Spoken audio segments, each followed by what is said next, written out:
എന്താ ഒന്നും മിണ്ടാത്തത്? ആകെ ഡിപ്രസ്ഡ് ആണല്ലോ. മടുത്തു.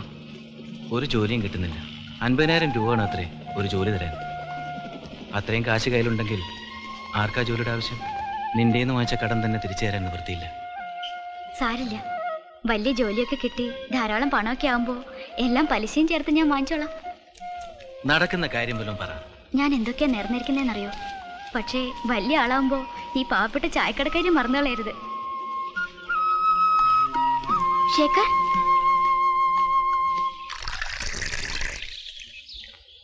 അണ്ണനും കൂടെ പോയാ ഞങ്ങൾ എന്ത് ചെയ്യും? എന്തു വന്നാലും അരിയണനായിരുന്നു ഒരു ധൈര്യം. അബ്ബാസ് അലിയുടെ ഓർഡറാണ്. ഇവിടുന്ന് പോകാതിരുന്നാല് അവന്റെ ആൾക്കാർ ഇവിടെ വന്ന് എന്നെ അടിച്ചിറക്കും. എനിക്ക് മാത്രമാവില്ല ഉപദ്രവം. എനിക്കാരെയും പേടിയൊന്നുമില്ല. ഇങ്ങനെ ജീവിക്കുന്നതിലും നല്ലത് വല്ലവന്റെയും തല്ലുകൊണ്ട് ചാവുന്നതാ. നിന്റെ കാര്യം മാത്രമല്ല, പാവം സർദാർജിയും ശേഖറും എല്ലാവർക്കും ശല്യമാവും. ഇത്രയും കാലം ഇവിടെ ഉള്ളവർ എന്നോട് കാണിച്ച സ്നേഹം മാത്രമാണ് ഞാൻ സമ്പാദിച്ച മുതൽ. അതെങ്കിലും ബാക്കി ഇവിടെ ഇരിക്കട്ടെ, അതാ ഞാൻ പോവാന്ന് വെച്ചു. ഇവൻ ഇതുവരെ എണീറ്റില്ലേ? ഓ, ഉണന്നിട്ട് പ്രത്യേകിച്ച് ഒന്നും ചെയ്യാനില്ലല്ലോ. ഞാൻ പോവാണ്. ഞാൻ പോവാണെന്ന്.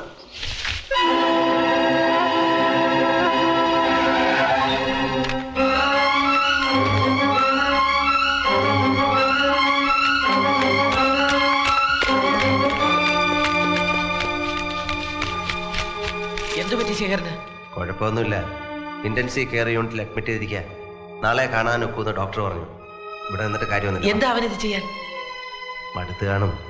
എല്ലാം സഹിക്കുന്നതിന് ഒരു അതിരല്ലേ. കുഞ്ഞുനാൾ തൊട്ടേ ഞാൻ കാണുന്നതാ, ബോംബെയുടെ ഏത് മുക്കിനും മൂലയിലും ഉണ്ട് ഒരു റൗഡി. അവന്മാർക്ക് റാമോളി ജീവിക്കാനാ ഇവിടെ ഉള്ളവരുടെ വിധി.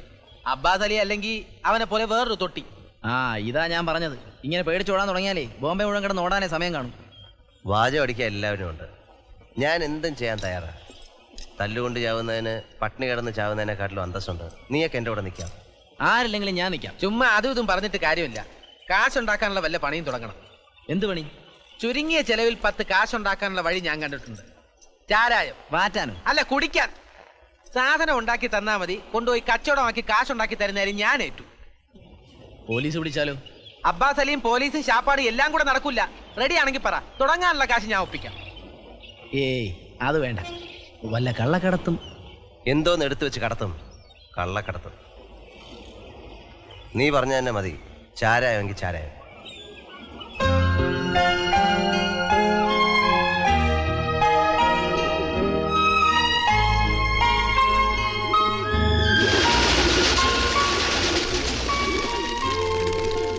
ഒരു ജോലിയില്ലാതെ ഇനിയും നിങ്ങൾക്കൊക്കെ ഒരു ഭാരമായി ജീവിക്കാൻ വയ്യ.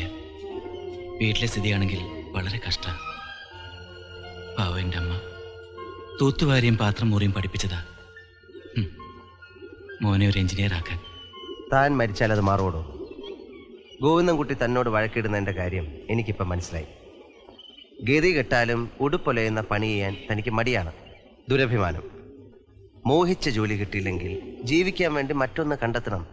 ചീപ്പ് മാനുവൽ ലേബർ ആണെങ്കിലും. ഞാൻ എന്തും ചെയ്യാം. എങ്കിൽ ജോലി ഞാൻ തരാം. ഡിഗ്രിയും സർട്ടിഫിക്കറ്റും ഒന്നും ആവശ്യമില്ല. പക്ഷെ കോട്ടും സൂട്ടും ഒന്നും ഇടാൻ പറ്റില്ല. ദേഹം അനങ്ങി പണി ചെയ്യേണ്ടി വരും.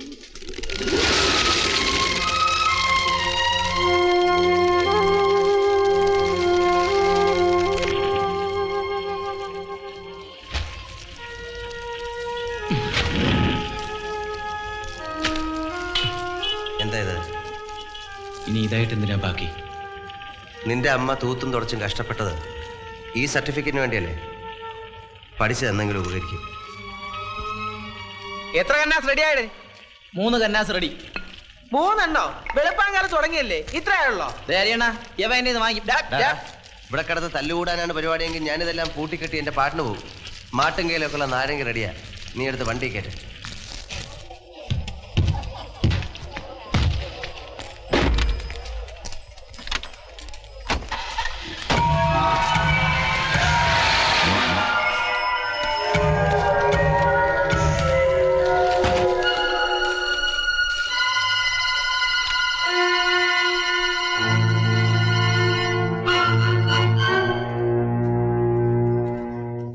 എന്താടാ കാർലി? ചോദിച്ച കേട്ടില്ലേ? അത്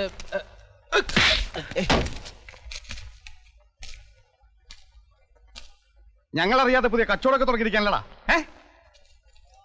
നീയാണോ ഇവരുടെ പുതിയ നേതാവ്? എത്ര നാളാണ് ഇത് തുടങ്ങിയിട്ട്? എത്ര കാശുണ്ടാക്കിയടാ? എന്താടാ വായന നാക്കില്ലേ? ആരൊക്കെയാണ് നിന്റെ ചിങ്കിടികള്?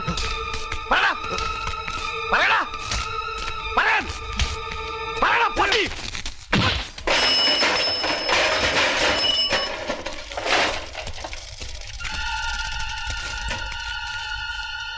എടാ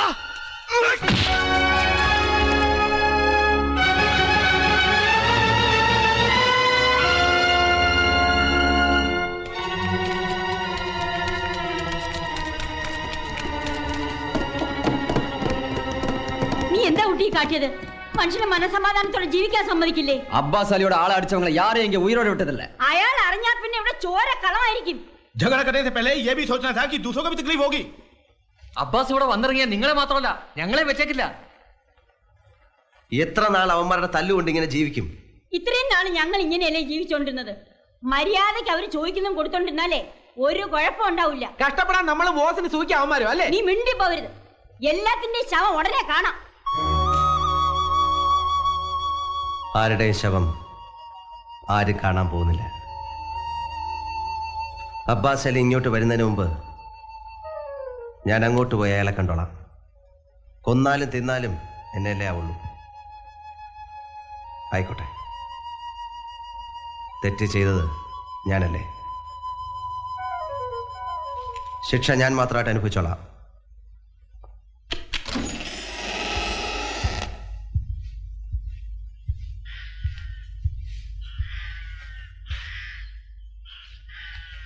क्या अब्बास है? यहीं ठहरो साहब.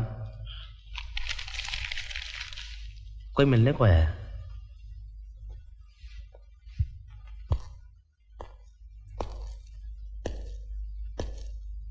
சலாம் சார். நான் அங்கே வரலான் தான் இருந்தேன். அதுக்கு முன்னாடி நீ இங்கே வந்தது ரொம்ப நல்லதாக போச்சு. ക്ഷമിക്കണം, അങ്ങനെ ഒരു അബദ്ധം പറ്റിപ്പോയി. അതിൻ്റെ പൂർണ്ണ ഉത്തരവാദി ഞാൻ മാത്രമാണ്. മറ്റാർക്കും അതിൽ യാതൊരു പങ്കുമില്ല. मैंने तेरे को 48 घंटे की मोहलत दी, लेकिन तूने ये शहर नहीं छोड़ा. मेरे इजाजत के बगैर तूने दारू का धंधा शुरू किया और मेरे आदमी को मारा.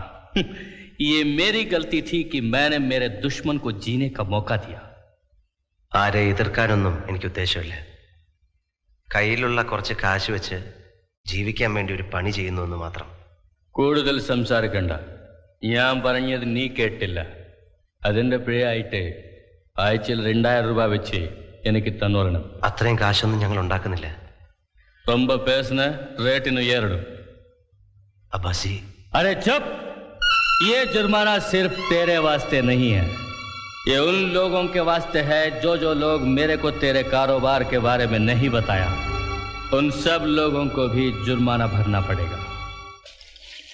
അബ്ബാസിനെ അറിയിക്കാതെ കച്ചവടം തുടങ്ങിയതാ പോട്ട്. അയാളുടെ മെക്കെട്ട് കയറാനും കൂടെ തുടങ്ങിയാലോ? ഡാടാ, നീ വലിയ വായൊന്നും അടിക്കണ്ട.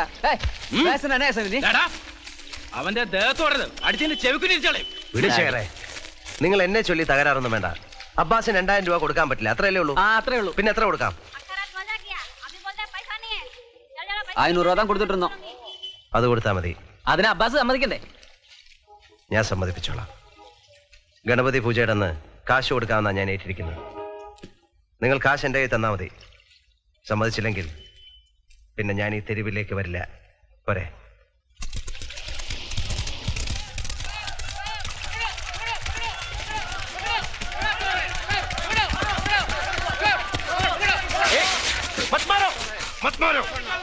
क्या हुआ? ഒരിക്കൽ ജയിലിൽ പോയപ്പോഴെങ്കിലും നീ നന്നാവെന്ന് വിചാരിച്ചു. എന്താണ് പൊട്ടിച്ചേ?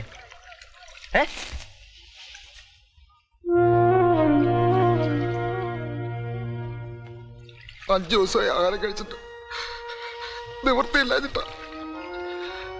ये किसका है? मेरा है.